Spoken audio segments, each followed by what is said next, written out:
You've probably heard of the Silk Road, but this is the wild story of how it all began.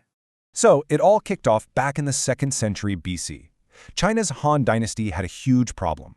Emperor Wu needed a military edge, so he sent an envoy west on a supercritical mission.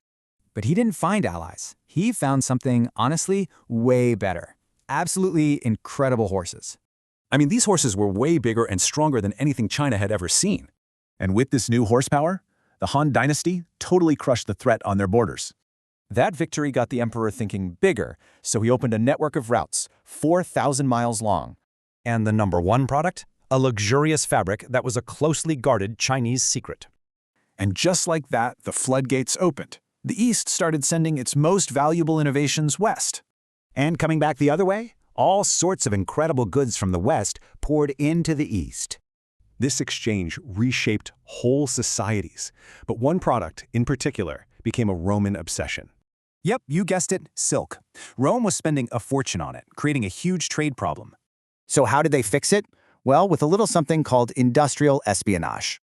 Now, you have to realize, almost no one traveled the whole 4,000-mile route. It was way too dangerous. Most merchants were just middlemen. But, of course, there was one very famous exception. A teenager from Venice named Marco Polo. He and his family traveled the entire thing.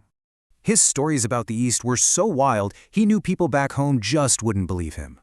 But this exchange wasn't all about amazing goods. The network had a much darker side.